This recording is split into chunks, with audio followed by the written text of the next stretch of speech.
I just want to understand, I just want to really listen to you kind of ramble about it, but goals, goal setting specifically. Well, here's the thing. As life comes to you, or in some cases it feels like when life comes at you, you have this natural synthesizing of it, which causes you to launch a rocket of desire. And in essence, at the very elementary understanding, that is setting a goal. In other words, I prefer that to this. So step one is all about that. And of course, the goal or the preference that you have established is becoming more, even beyond your comprehension, because it's very difficult in this goal setting, even in whatever evolved way of goal setting that anyone might mean. The thing about these intentions moving forward and law of attraction getting hold of them and responding, because when you ask it is always given, is this law of attraction gathering of the cooperative components factor that we were talking about earlier, so that your goals are actually more all-inclusive of everything that you are and everything you want, even the intentions or goals you might say that you had coming into this physical experience. The becoming of this vortex of creation, it includes so much that none of you, if we pressed you to try to describe what's in there, actually could, because it is so comprehensive and it is so big and it matters so much and it is about so many things. So what we're encouraging is, rather than goal setting in the traditional way that so many motivational speakers are talking about it, we want you to realize that you have already asked and that part's done. You've got enough in your vortex to keep you busy for 20 or 30 lifetimes. You've done that, and step two has taken place too, because source attention upon it has caused it to gestate until it is ready to come out and play with you. It's being revealed all the time. It's just ready for you to realize it. And so instead of goal setting, what we're talking about is receiving mode, receiving. But what happens, now think about this, you're really going to like this. You've all got the sense, you have to have had it because we've said it 25 times already here today. So the stuff's in the vortex, it's gestating and it's ready for you. The only question is, are you in the receiving mode? Let's say you are. You meditated, or you were around somebody that was really feeling great, and doesn't matter, you're under the influence of something and you're tuned in, tapped in, turned on. So you are in the receiving mode, and then an idea occurs to you and you say, oh man, do I have a goal. But as it comes, suddenly you're wanting to write that down. But think how much happened before you began to receive it. If we can help you make the differentiation between step one and step three, then you'll understand goal setting in the way we mean it. Because really, you've been setting the goals, but your realization that you want it is usually when most people acknowledge that they've got a goal. A lot happened before then, and then bam, it's like the baby in the womb, not much to play with and not much to do about, really. It's all sort of taking care of itself, but then it's born. Now you've got a goal. And so as that vibration turns to the thought and you have these impulses about what you want, that is so delicious. But where it goes screwy with people is that as the desire comes into their realization, they get too involved in how it's going to happen, when it's going to happen, where it's going to be, who's going to bring it, and they introduce a lot of questions to which they don't have answers, and then they lose their connection to it. Where if they wouldn't do that, then it would continue to be. In other words, when you want it, it is. You just got to let it be. And there's something about what most people do with goal setting that puts them more in the dissatisfaction mode than in the satisfaction mode. Because so often setting the goal causes them to measure where they are in relationship to the goal, which means they're looking on the void or the absence or the gap between, where your inner being is never looking on the absence of the goal. Your inner being is looking at the fullness of it and inspiring you to the activities that make it fuller and fuller and fuller and fuller and fuller. So words are just words, and they don't matter very much, and maybe some people are using the word goal and they mean something different than what we have just implied. I think more professionally, I get caught up in, not necessarily caught up, but I love the way that you speak about goals and about setting intentions for your life. And the way that professionally I've been shown is the correct way, or the correct way to some sort of success, is to write them down and to go through this process of saying, I want to be here in 5 years, I want to be there in 10 years. And that to me has always felt disruptive to coming into an alignment first and then just allowing it. So what I'm asking, is it really okay to just let myself be happy, forget the goals, and just go for it and let it happen?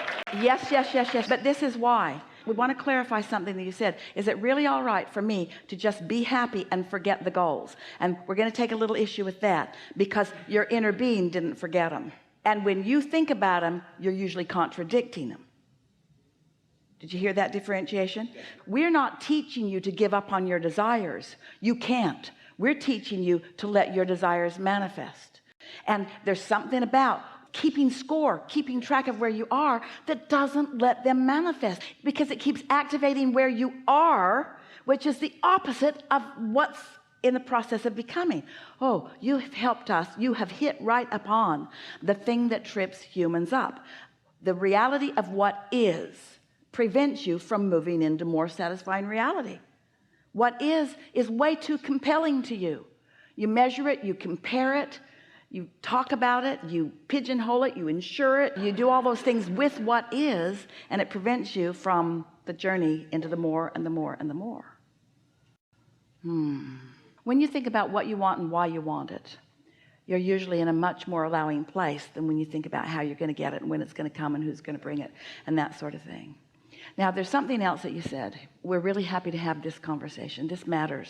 If you've been listening to us for a while, you may have listened to us in environments like this, or read books that we've written, as we've offered everything that we could find in the moment that would cause you to be more allowing.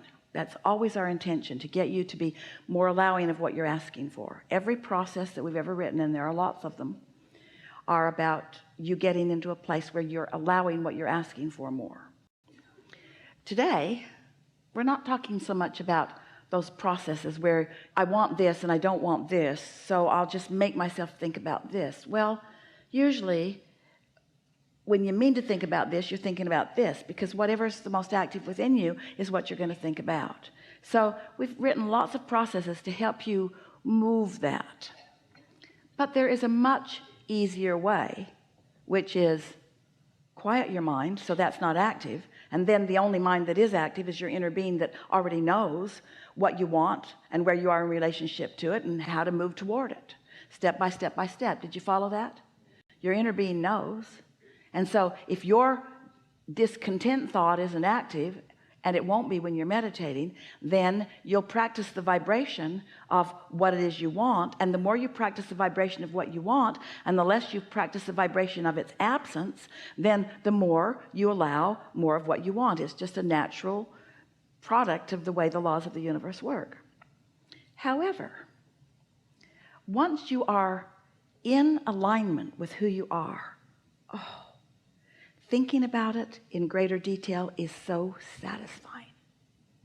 So our answer to your question is, if you are under the influence of your inner being and you are tuned in, tapped in, turned on, you can turn your attention toward those delicious ideas of what you want and when you want it, and all it will do is exhilarate you more, and you'll feel more and more and more satisfaction as you think about, in 5 years I'll be here, and in 10 years I'll be here, or whatever. If you're under the influence of what your inner being knows, then every bit of that will be delicious to you. But if you're under the influence of not having enough and you're setting those goals, then the exact opposite happens. Ooh. All right.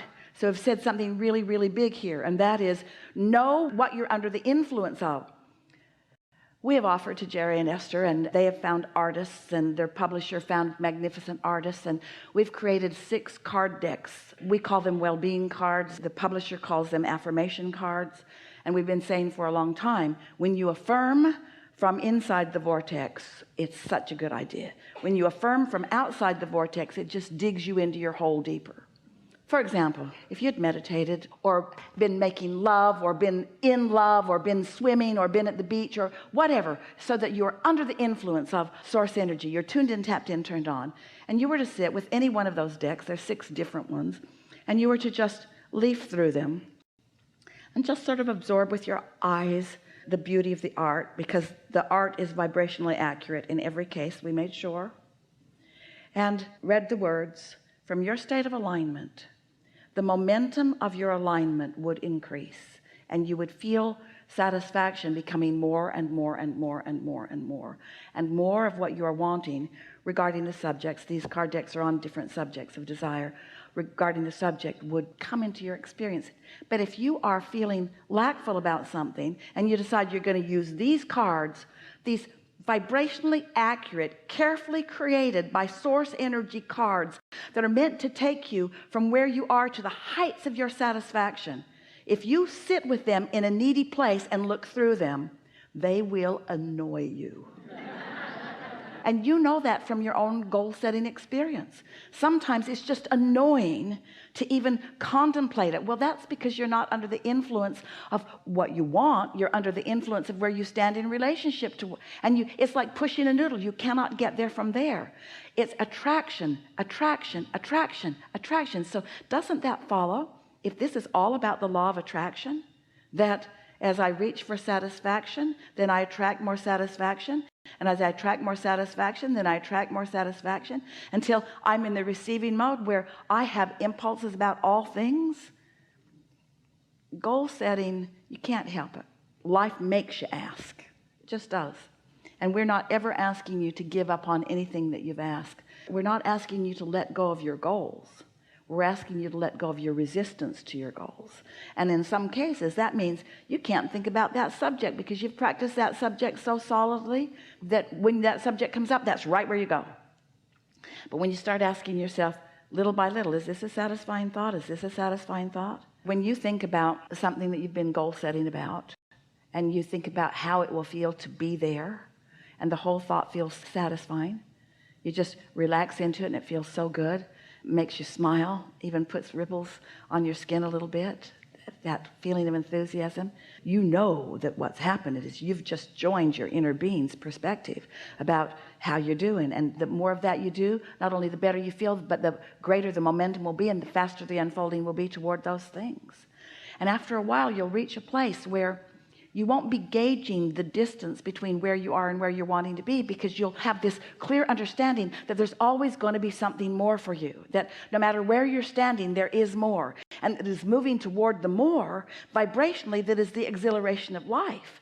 And yes, the things will follow, but someday we are certain that we will meet with you, maybe even some of you who are actually sitting here in this room, and we will be having de-manifestation seminars, because the things that you think you want for the satisfaction are just the excuse you use to get into the mode of satisfaction. It's the feeling of source energy flowing through you and the entire universe responding to your clear focus that is the life that you want to live. And yes, dollars will follow, and magnificent things will follow, and wonderful experiences will follow, and freedom will follow, and all the things that you've incrementally been asking for will follow. So it's like this. You're ready for this. Maybe you are and maybe you're not, but we're ready for you to be ready for this, so we're going to offer it to you anyway. Some of you are ready for this. So details of life. Put specific details into your vortex. Let's say car, house, girl, children, whatever it is. In.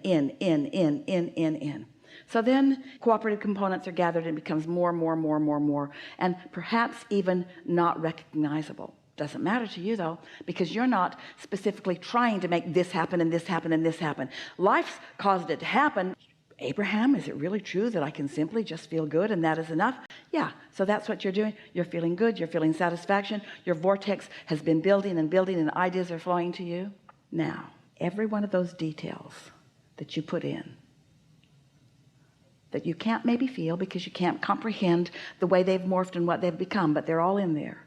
As thoughts begin occurring to you and you begin following the trail, the specifics of every single thing you put in there is going to weave itself in to the satisfaction that you're living as it begins to unfold.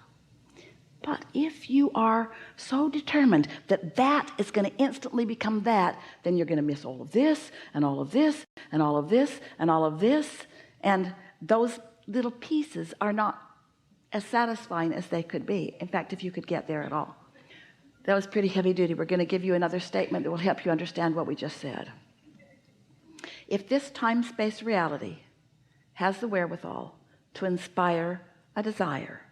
This time-space reality has the wherewithal to deliver the goods.